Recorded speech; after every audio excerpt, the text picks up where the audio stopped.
life chose me, you know me, I'm a smash for the bag. My family prays that I stop living the way I live, but man, I can't help it. I'm on this grid without no fucks to give. I love them to death, but I didn't choose it. This life chose me, you know me, I'm a smash for the bag. The streets are calling me. Everybody, man, I hope everybody's having a productive day, feeling blessed, and like I always say, it's one life, one chance. We only got one chance to do this right. Let's get it done. I want to start things off by saying Merry Christmas to everybody. I hope everybody had blessed holidays. I hope everybody got what they wanted on their Christmas list. Nobody was naughty. Everybody was being nice. But for those that were naughty, more power to you. I tried to do good all this year in hopes to get blessed, and which I did. You know, I got a son on the way, so you know, blessings come in many forms, man. And even though the kid's probably gonna bring me hell, and he's probably gonna be a little version of me. You know, let's hope for the best, man. Let's hope for the best. This is our part 2 in regards to my last video. I want to keep it going. I said I was going to answer another part of my subscriber questions, but I do want to continue the video in accordance to how I ended the last video. So with that being said, hit the subscription, hit the like, always leave a comment, let me know what you guys think. Obviously, I'm going to start asking y'all questions so y'all can answer in the comment section, and we can all engage with one another. We can check out each other's perspective. Let's get into it. The individual asked me, you know, if I ever ran into any individuals that I removed on the main line on the SNY side, or am I familiar with any circumstances that have taken place in such manner that, you know, what goes on. Look, when you're upholding leadership positions on the main line, don't think for 1 second that the administration don't know who you are or who's running them yards. Don't think for 1 second that ISU and IGI ain't got no confidential information on you that you're the one running the yard. Don't ever think for 1 minute that you're just incognito, that you're conducting some of the most covert affairs in accordance to CIA procedures, that you will not get caught, you will not be found, you will not be targeted as the gang leadership on the yard. That's one way to fuck up. Because you got to remember, throughout each year, there's going to be 1 or 2, 3 individuals locking it up off the yard. And the way that IGI approaches the matter is that they're going to coerce a lot of these individuals into believing that debriefing is necessary in order to get off the main lines and go to the SNY, because they're just trying to gather as much information as possible to begin validating individuals, to begin targeting leadership positions, leadership individuals. You know, that's the little mind game and the psychological warfare that they play, that the prison administration plays. The lieutenants, the sergeants, the program office, the IGI and the ISU, they are no better than inmates when it comes to psychological warfare. The Title 15 only describes the debriefing process when you finally leave the Pelican bag and corporal shoe and end up in the TH shoe. That's the only way that you can leave those indeterminate shoe terms. Back in the day, now things are different. After all the hunger strikes. And trust me, hunger strikes hurt. They hurt like hell. So, an inmate, if he really wanted to, if he was forced and coerced to debrief to get off the main lines because IGI and ISU threatened him saying, hey, if you don't give us information, we're just going to place you back on there. We're going to notify your homies that you try to lock it up but refuse to give up information. That way you can get removed. That's their scare tactics. That's their manipulative tactics that they're going to use to try to get you to tell. And believe it or not, I've seen inmates bring those same charges up against ISU and IGI in court and win these appeals. Let's say these individuals have been locking it up all year, and you know, each one of them has debriefed just to secure their position of leaving the main line and going to the SNY. They're all part of the same faction as you are, so they know who's running the yard. As much as we try to practice discretion and not trying to disclose so much information when it comes to who's running what COCs, the upper COCs, the lower COCs, people talk in jail. Information goes around. Sometimes you even have individuals with status or in leadership positions who just love to brag about it, who love to exert their type of force, exert their weight, you know, rule with the iron hand in front of everybody so they can know that, you know, they have zero tolerance. You know, sometimes they do stuff like that just to be recognized, to gain that recognition, to gain that fear from the population that they're governing. And all they're doing is pretty much relinquishing their status to everybody else. That way, if somebody decides to lock it up, they can just point the finger at that cell. Hey, there they are right there. They're the ones running the yard. So let's say for instance, if you do get an individual removed, I want to say there's about an 85-90% chance that the individuals that are getting removed are going to know who made the call. and are going to know who actually struck them up, who's actually filing charges against them. They're going to know each and every individual. It's not hard to fathom when you're a northerner. It's not hard to fathom who holds tier securities because they have to identify themselves. It's not hard to fathom who's the block channel, who's the block channel answering to, who's that channel answering to. It is not hard to pinpoint it once you actually operated and function within the procedures of household policies and household regulations. You can identify it amongst ourselves. So oftentimes, if you got an individual removed, you're more likely going to be A12. Because even if they have insufficient evidence to identify you as making the call, your name's still going to be on that paper. Therefore, an 812 is going to be rendered against you, or 1030, meaning which is a confidential information, is going to be rendered against you. That way you never be on this yard with this individual. And oftentimes when individuals remove, not all the time, oftentimes, and if he's able to identify who the suspects were that were involved in his removal, administration is automatically going to put an enemy concern to separate both individuals. An enemy concern meaning that these two individuals cannot get along and cannot belong on the same yard together. So throughout the facility, no matter where you get transferred to, that's one thing that the administration is going to look at before they place you on a yard, to make sure you don't have no enemies on that yard.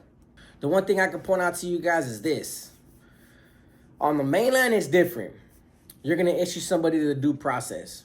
That individual is going to strike up a wheel set and he's speaking on his behalf, creating an argument, rebuttaling any charges that are brought against him by the household, whatever he's accused of, bond number 4, bond number 13, bond number 7, endangering the lives, stealing money, freelancing, insubordination, disacknowledging the authority and respect in charge, whatever the case may be. Bear in mind that once that individual submits his argument and his paperwork to the household, one or two things. Either he could just be pending investigation, but oftentimes when an individual's pending investigation, the household's going to put him on freeze. Putting an individual on freeze means taking his status, putting him back as an individual who has nothing coming. You'll be surprised at how long you've been programming with individuals, how long you've been developing friendships, bonds, becoming brothers, respecting one another's education, defending and protecting the household together, walking around the yard with blades and bangers. And all it takes is that one call from the top all the way down to say, hey, man, put this dude on freeze, make him go sit at this table, make sure his hands are visible at all times, and put 2 individuals with razor blades right there. And if he ever makes a move, if he ever looks threatening, if he ever looks nervous, if he flinches, if he so much as moves without asking permission, slash his face open and get him off the yard. Imagine what that does to somebody's mental stability. Imagine what that feels like knowing you're defending and protecting this household. You're sacrificing everything about you, your freedom, doing extra time. You probably getting hurt in the process. You probably losing your life in the process by getting shot by a gunner, just like what happened in High Desert with Mondo and the other homie from Visa. All the sacrifices, all the bloodshed you're willing to perform on behalf of the cause, on behalf of the struggle, on behalf of your people. But the moment that you mess up, the moment that you're being held accountable for infractions that they deem unworthy of a cause, unworthy of your cause, and they put 2 individuals on you saying, hey, bro, if you make the wrong move, slice them, get them off the yard, we'll clear you guys later. Imagine what that feels like. And that's some of the things that as leadership positions, we have to factor in as well. It's like, what do I do? If this individual's pending investigation, do I put him on freeze and place 2 or 3 individuals, or probably place more potential individuals of our household in danger? Because what if this dude reacts? What if he doesn't want to be the first? What if he doesn't want to wait to get removed or wait to get cleared and he decides to come out and starts banging 2 or 3 homeboys, start stabbing 2 or 3?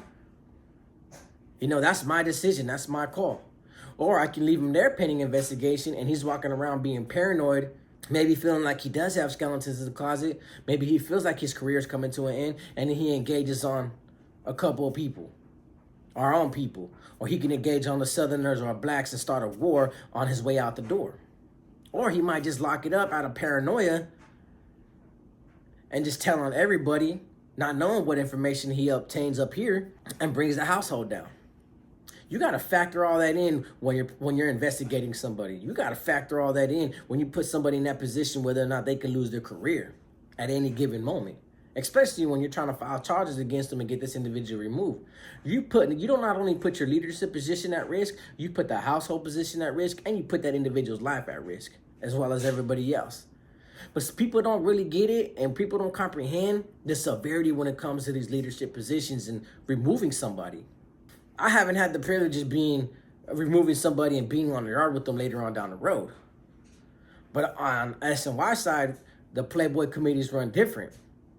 You know, the individuals that we're bringing charges up against, the individuals that we're going to probably get removed, pushed back, you know, we sit them there in front of everybody. Everybody grills them. We all make a decision in front of that individual. But we also give that individual due process to speak on his behalf in front of everybody. That way everybody can hear him. Because on the main line, he's going to write the kites, and only a certain amount of people are going to see that kites, and only a certain amount of people are going to weigh in the decision process to get rid of him or not. At least on the SNY side, a lot of the STGs over there, you know, he's in front of everybody. You know, he's holding court in front of everybody. Everybody's right there. Everybody is his jury. You know, sometimes we might all walk into that room thinking like, you know, we're going to get rid of this individual. These charges are too much to be overlooked. You know, he committed some severe infractions that we cannot allow no more. This individual is just detrimental to us. And then he goes in there and presents a case and convinces everybody otherwise, like, you know what, I'm worth saving. I'm worth believing in. I'm worth giving a second chance to. I'm worth sacrificing for. I'm worth still being called a brother. And you'll be surprised how adamant people are when they step up into that room when they got everybody grilling them like the way we do it, like the way I told you Snoop does it. He puts you in front of, we all, as a committee, we're going to sit you all there in front of everybody, and we're going to go over these charges. If we don't reach a conclusion, the next time we have another meeting, we're going to continue this investigation until we figure out, you know, what verdict we're going to render on your behalf. That's the difference. There's been occasions where we had to tell them right there in that little room, in that meeting, like, hey bro, keep it out your mouth, homie, keep it moving, cover up all your tattoos, you got 18 days to do it, so on and so forth. Or if he's done something real severe that we have no choice but to beat him down and rush him or stab him, you know, we'll make it seem like, you know, he's cleared of all charges, walk him out that room, as soon as we get as far away from the gun tower and the cops as we can, get on his ass. Or we'll wait till the next yard and get on his ass. You know, I've been on the yard with individuals that I battered and beat up on the SNY because right then and there they ask you, hey, can you guys still program together? We'll be like, yes, sir. We go right back to the building. Unless we poke him with holes or we slice his face or we break bones, then they'll provide an enemy concern and split us apart. But no, I haven't had the privilege, and nor would I ever want the privilege to actually be confronted or confronting individuals that I removed off the mainland, because you don't know the insult and hurt that you inflict on somebody when you actually get them removed off the main line. And the most important part is you can't even factor in that type of hurt, that type of pain, that type of suffering, that type of injury on somebody when you're making a decision of whether or not he needs to stay or he needs to go. Because you got to weigh your options based on facts and based on the safety and security as a whole, the best interest of the people. You got to think of the people more than you can think of this individual. Because if this individual just so happens to be a childhood friend, your brother, your family member, and you let that type of favoritism factor in, and you leave him there, and then he does something later on and actually jeopardizes other people's career, jeopardizes the household security, jeopardizes leadership positions, who do you think is going to come back on? You? Are you willing to answer to that? Are you willing to answer 2 razor blades coming to your face with 7 razor blades slicing your face open because you decided to favor an individual because he's from your hood, he's from your town, you grew up with them, you were locked up with them before, he's a family friend, he's a family member? No, these laws are strictly in place to get rid of those kind of things. When you're in leadership positions, everything's based on a power strategy, never on personal motivation. You can never factor in your personal motives when you're upholding these leadership positions. You just can't do it.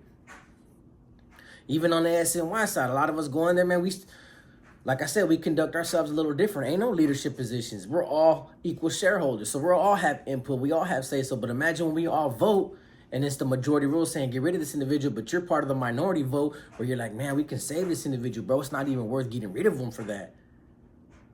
That's the kind of pain and suffering that you have to inflict on somebody, and you can't do nothing about it because prison politics need to be upheld above everything else. And that's the message I've been trying to tell the youth for a long time through a lot of these videos. Like, look, you lose control of a lot of aspects of your life once you start joining these STG groups, whether it's on the main line or it's on the SNY side. You're going to be placed in a predicament where the other individuals are always going to continue to force your hand to see what you would do. Everything's a test sometimes.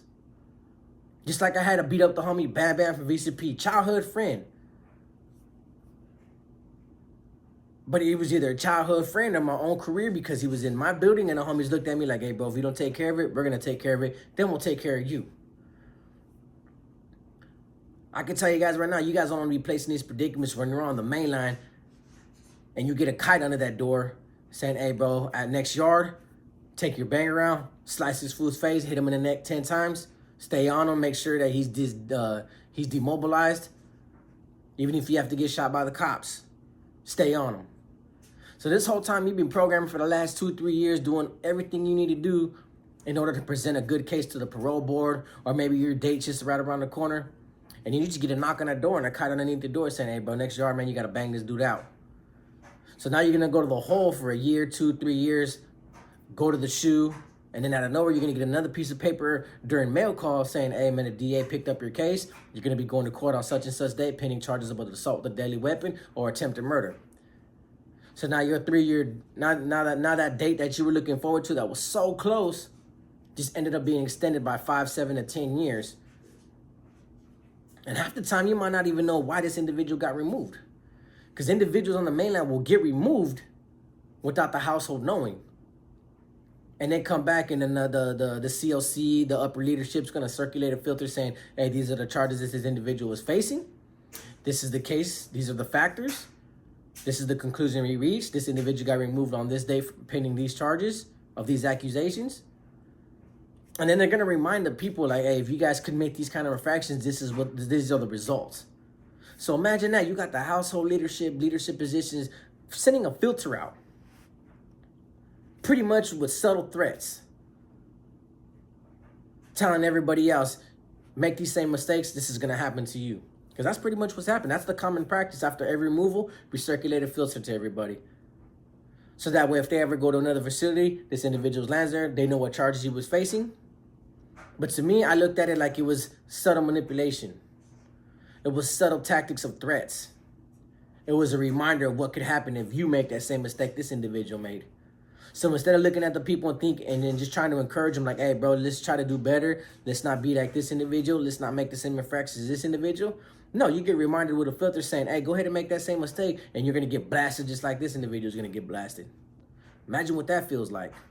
All this filter is a reinforcement of compliance, of being coerced. Just another art of persuasion to tell the people that you make these grave mistakes, you will get hurt. The same thing happens on the SNY.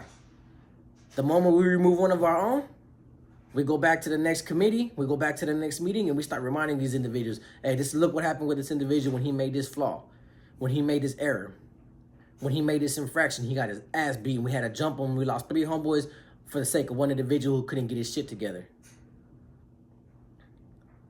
I really don't care how everybody perceives, SNY and main lines. I don't really care. Because I've gotten the opportunity to show you guys both sides and what both sides look like. And it's the same thing. They're identical. They're a mirror effects of one another. Just one side looks at one side different.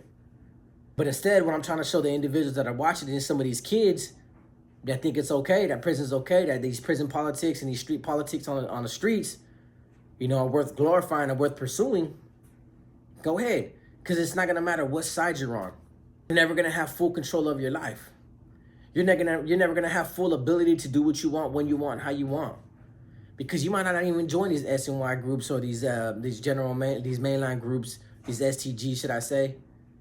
You might just end up with a cellie who just has zero tolerance that you're gonna go in there and do your own program. You're gonna either submit and conform to his program in that cell living because he's been there 2-3 years, or you can get stabbed and choked to death. You decide what you want for your life. Do I want to lose full control of my life by going to prison and answering to somebody else? Or do I want to enjoy my life out here where the only person that's really going to tell me what to do is my job? But at least that job's paying me And I'd rather be making $1,200, $1,500 a week, coming home, doing what I want, doing what you want, when you want, how you want, in the comfort of your own home.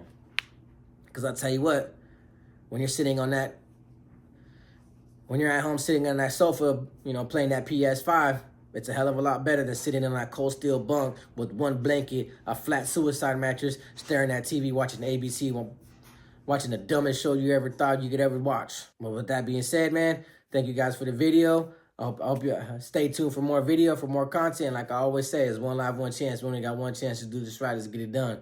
Peace.